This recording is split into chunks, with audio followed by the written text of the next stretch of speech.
Welcome to Inside Obstacle News. I'm your host, Dirty Getty, and tonight on the show we'll have Adam McDonald of Obstacle Racing Magazine. The man behind the magazine also talks about his founding of the Obstacle Racing League in Australia. He's going to put together a blueprint that other countries can use to set up other racing associations so we can possibly make a bid for the Olympics in the future. Spartan Race is on board and a few others. So let's hear from the man and see what he's got in store. Inside Obstacle News. All right. Well, here with me tonight is Adam McDonald of Obstacle Racing Magazine. And so tell me a little bit about yourself and your athletic background, how you got started in obstacles. Well, athletically was a basketballer probably most of my life. Switched over to mountain biking at about mid-20s, I guess, after knee surgery and sort of had ankle problems, so basketball was ruled out and they told me I should get on a bike, so I found mountain biking to be awesome. And how did I get into obstacle racing? Through a TV show, actually. We filmed the most part of this year, like towards the latter part of 2011, but mostly this year. And the athlete, it was called Search for Hurt, and the athlete that we were following around the US and Australia just happens to be really good at obstacle racing. So when we were in the US, we caught up with Hobie Cowell, and he put Matt through his paces through a training session at his farm. And then when we got back to Australia, we did a thing called Valley Stampede, which is a local race to where we live. And Matt won that, but it was a real eye-opener for me to see how people, were sort of so involved in this community. It was like an underground movement I hadn't seen before. Absolutely. And then we did Tough Mudder, which was the first Tough Mudder that was in Australia down in Melbourne. And Matt, well, you don't actually win Tough Mudder, but he crossed the line first and qualified for World's Toughest Mudder at that event. And it was, I guess there was 15,000, 20,000 people there. So for me, as a director of the TV show, I was trying to get information on obstacle racing, especially in Australia, and there wasn't really anything that was around. So while we were running around filming, I sort of parked a few web addresses, a few URLs around obstacle racing, thinking that once we're finished filming Search for Hurt, that I'd get back to and think of a few things to do around that space. We finished the Search for Hurt filming, and like I said, we did an urban athlon, we did Tough Blokes. There was probably 6 or 7 races that we did through the filming of that series. Chasing around Matt, filming that, and sort of coordinating that gave me my first taste of it. From there we got back, finished filming, and I started setting up some things like the Racing League, and the magazine as well. And the magazine's been sensational. Like, we've just met so many great people, and it's a space that's got a great community feel, and hopefully, the magazine will sort of, between the athlete interviews and the how-tos and the racing tips, and it'll, give people content in that space that they haven't had previously. So yeah, absolutely. It's it seems like everybody's really looking for content, and there's blogs and everything kind of popping up everywhere. So it's definitely something that people want. People want to see more information. And the magazine looks great, by the way. I got a chance to read through it, and a lot of great articles, and a lot of great interviews and race reviews and stuff like that. And I think that's exactly what people are looking for, and to be able to kind of hold it in your hand, it'll be really neat. When we get the actual magazine comes out.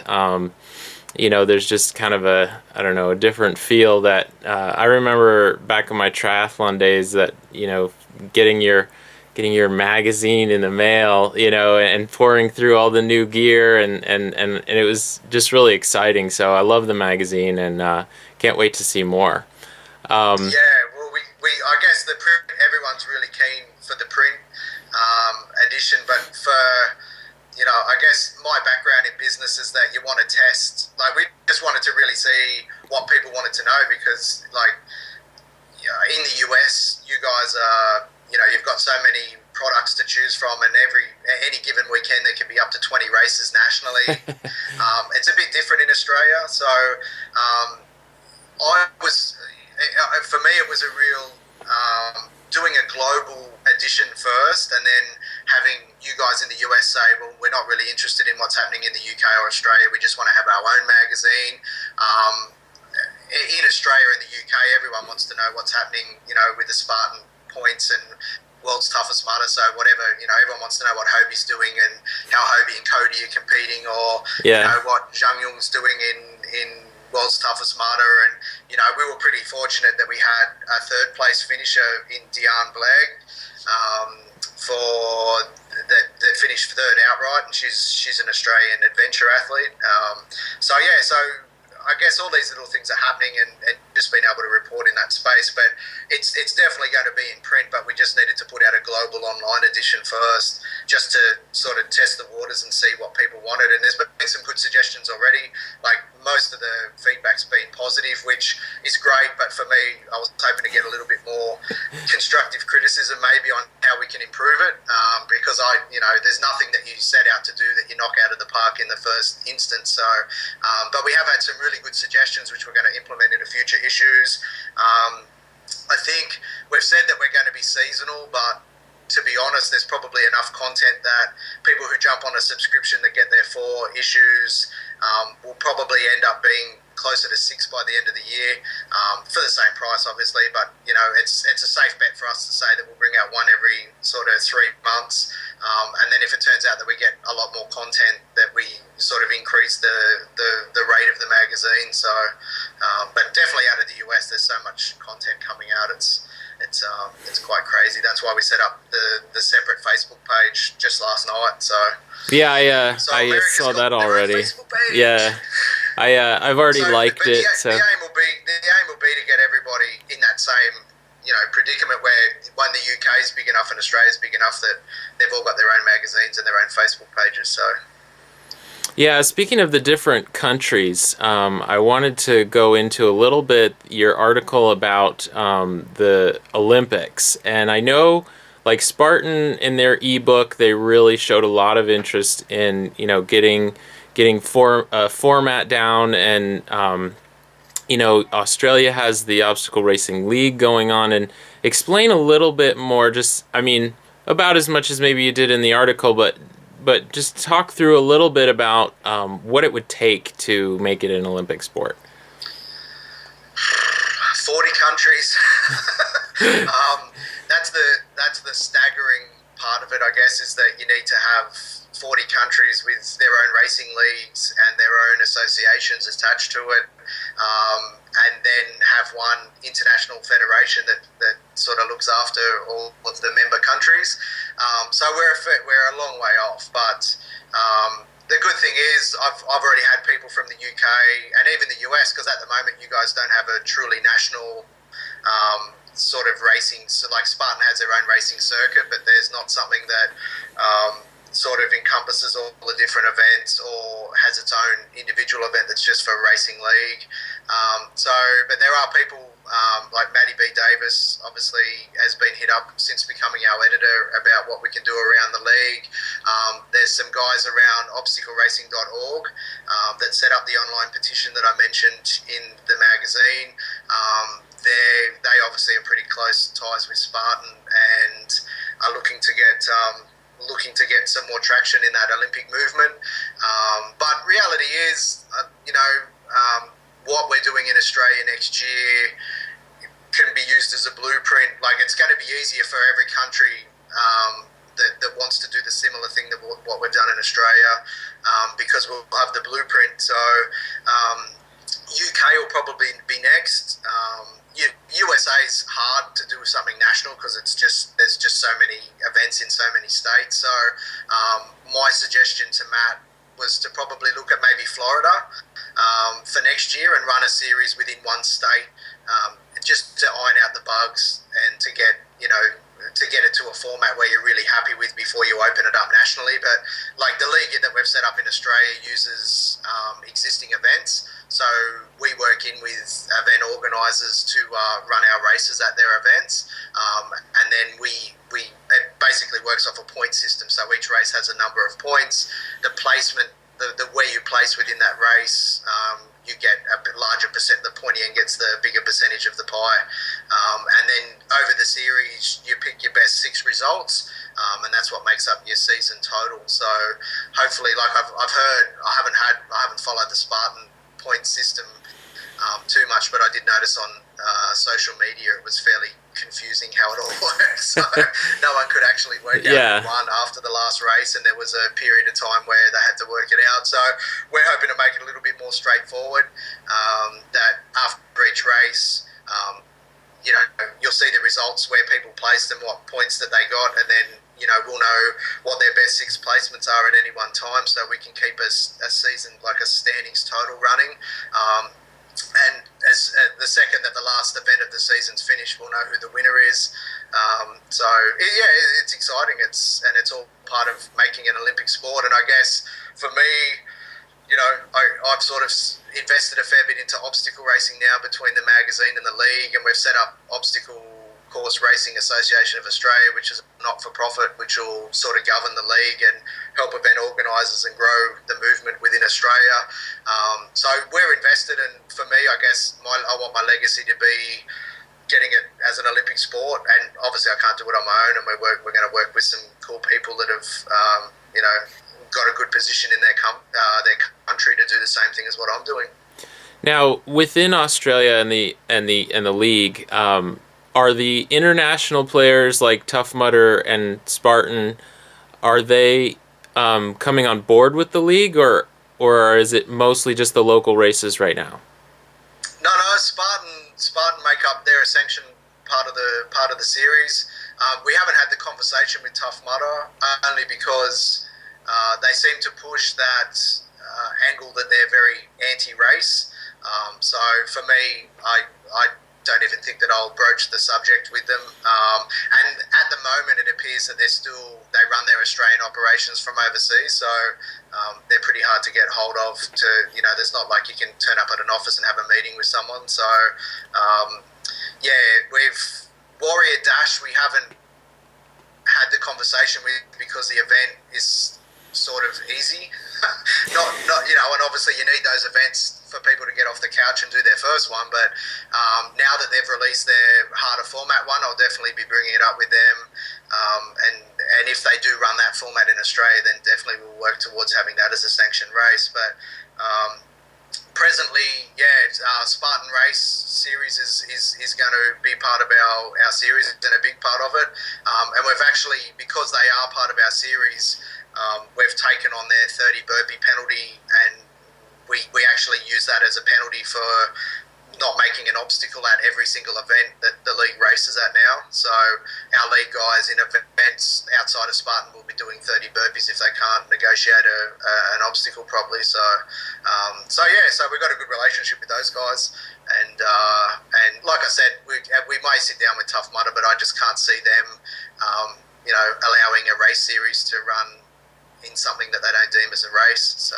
now, what about the one Tough Mudder that is actually a race, the world's toughest mudder?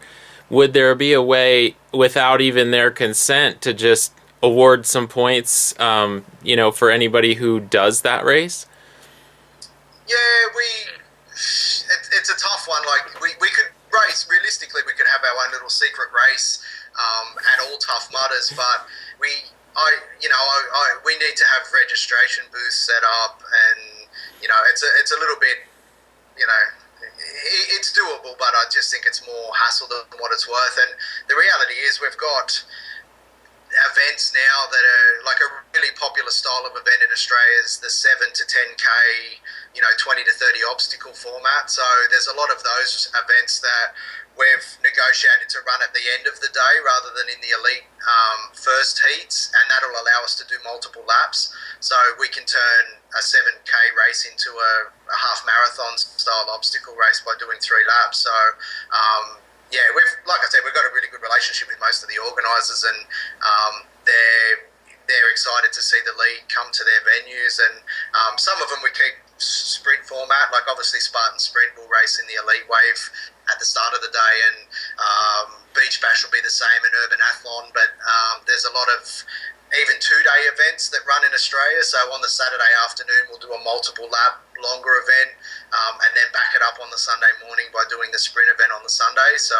because I guess we're still working out exactly how the point system will work, but to find Australia's most consistent obstacle racer, I think we need to say have 3 of the points of their 6 come from a sprint format, and then 3 from a longer distance, like so a 20 plus K event. So, and then that'll give us a good overall balance in the point score. Excellent. Yeah, it definitely having a balance in the points is going to be, one of those things you kind of have to work out, because like you said, with the Spartan current points, once you understand it, it starts to make sense, but not exactly sure how fair it is. A lot of people were really upset that, that Hobie didn't win, considering just how many races he's done and how consistently he's won over most, a majority of those races. But when it comes down to it, you look at Cody Moat, and he won the championship. So, that 1 point puts him over, Hobie. So it's, something that we'll definitely be looking forward to, and to see how all that works out. So we can get a blueprint for here in the U.S. But, definitely looking forward to seeing what you guys do, and how we can get things started here in the U.S.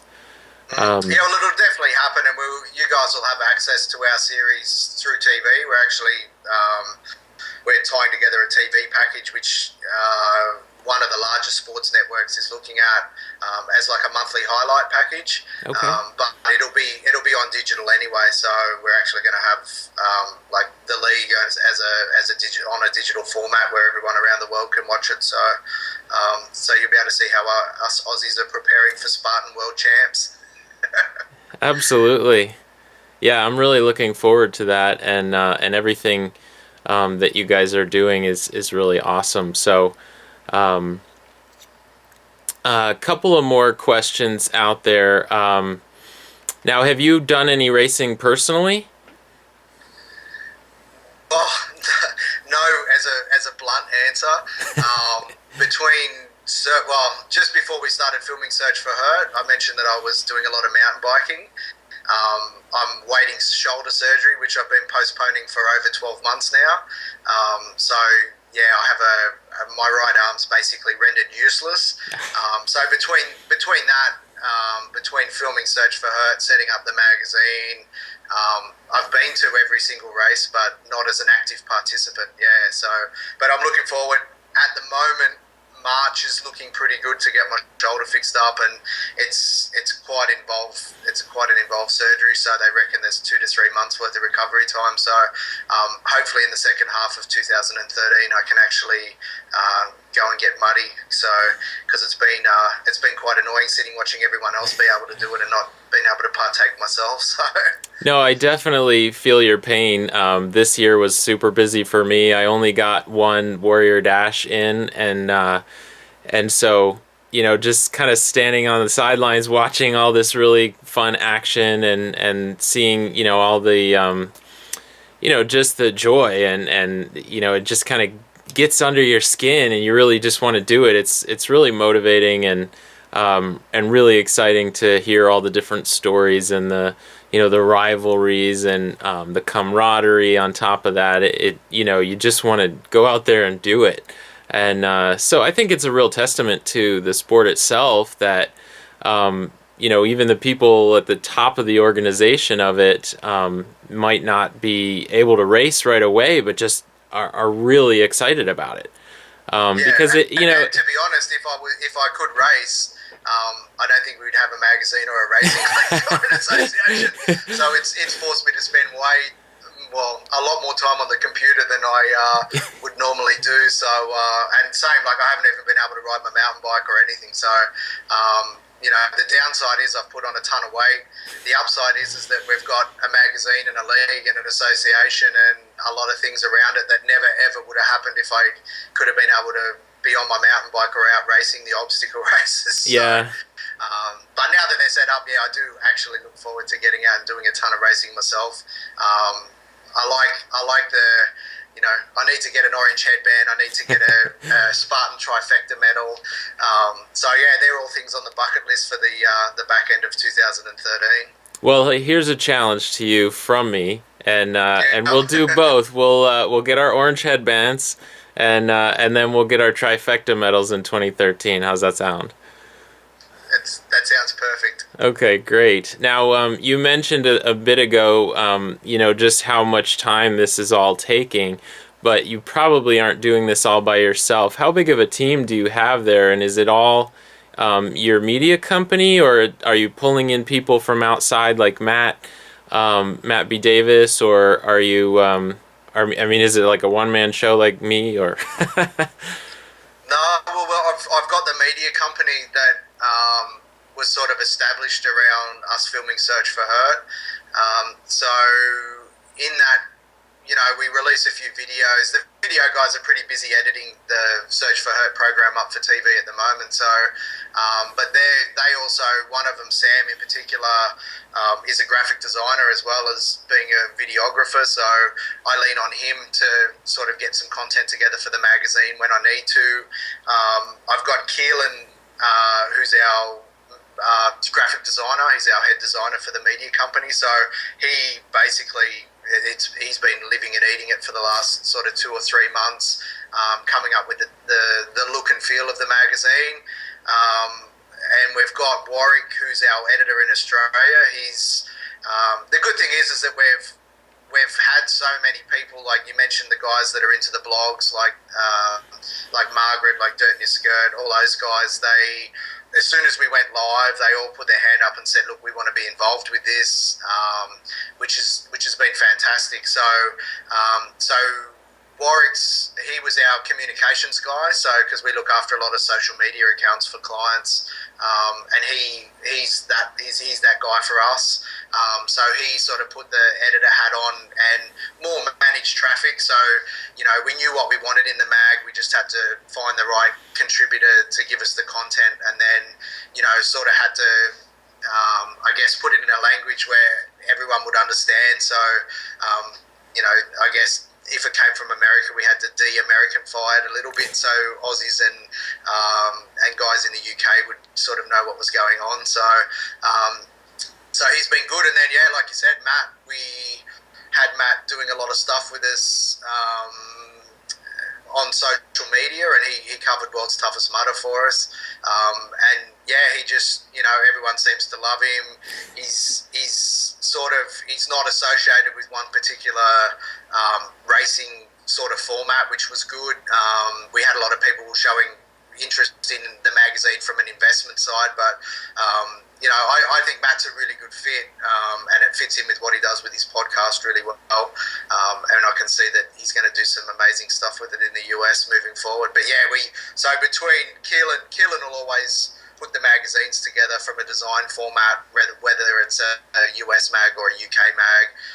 Warwick will probably have less to do now. Matt's on board, but he's also looking at doing a podcast in Australia, similar to what Matt's got, and there's a few other things that we're setting up that he'll be perfect for. So, and then Matt will be looking after the US. So I have got a good team that when I come up with an idea, we can turn it into a reality pretty quickly. So, and that's the key for good business in my book. So.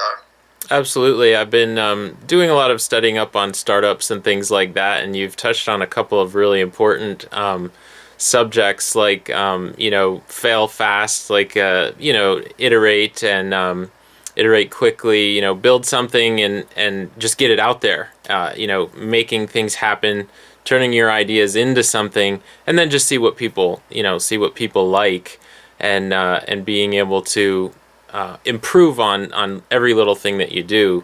Just just since my last interviews with Matt and Sean, the video quality of your interview is going to be like 10 times better, and I can hear every word that you're saying, and so you try to improve every little thing that you do each time you come out with something. But I mean, honestly, the magazine looks outstanding. So I don't have any real sorry, I don't have any bad things to say about it, unfortunately. But it's good. But yeah, I like and when people that have given us some suggestions, it's for topics that they want that sort of resonates with them, that they'd love to see, whether it's around training or nutrition and stuff like that. So there's actually been no negativity in anything, which has been hugely rewarding for my team. But we're never going to be without criticism. There'll be always someone that at some point will have criticism for what we're doing, but touch wood, so far we've been criticism free. And like I said, it was a really interesting exercise to put it together from a global perspective. It's it's something where you really need to balance out what your content. So we're going to put out a bit of a survey probably in the next 2 or 3 weeks when everyone's had a good chance to read it, and sort of ask some questions that'll get people thinking, and hopefully we get some feedback on what people want for it in the future. So look out for the survey. Absolutely, yeah. Like I say, you guys are doing a bang up job, and can't wait to see more. And so I love what you guys are doing, and I can't thank you enough for being on the show this evening. With the Christmas holiday and New Year's coming up and the launch of the magazine, I'm sure that spending a half hour with me was not easy, so I really appreciate it. And any more feedback that you have for me on the show and everything would be excellent. So I'm looking forward to doing more, and I can't wait to see what you guys are doing, and everything just benefits obstacle racing. So absolutely awesome. So thanks again, and thanks for having me. No problem. It's so cool that we can sit here on Skype, and you're on the other side of the world, and in a place, Australia, that I love. I got a chance to be there back in like '99. I was on a medical mission and went through Sydney to get to Papua New Guinea. But we did spend a day there in the Blue Mountains, and got to see real kangaroos and stuff that is just so different outside of a zoo in the U.S. But there it was. So it must be cool too to kind of one day when the whole worldwide kind of league gets going, I can imagine people just kind of coming from the US just straight down to Australia during the winter here and just continuing to race year round. So it's really kind of fascinating that you guys have such a thriving obstacle culture there, and maybe we'll see some of that kind of racing going on in the future. Yep, let's hope so. All right, well, I will let you go, and again, thank you so much for being on the show, and let everybody out there know that we're here, and they can see the man behind the magazine. So thanks again. All right, thanks for having me. Take care, guys. Thanks for being on the show, Adam. That was all for tonight's show. No WOD Hacker this week. Because of the Christmas holiday and the New Year coming up, we're taking a short break. We'll be back in the new year with all kinds of great interviews from your favorite racers like Margaret Schlachter, Cody Moat. We're going to have Hobie Call on. If we can work out some technical difficulties, and all kinds of your favorites. So stay tuned to Inside Obstacle News. I'm your host, Dirty Getty. You got to ask yourself, do you feel muddy punk? Well, do you? Inside Obstacle News.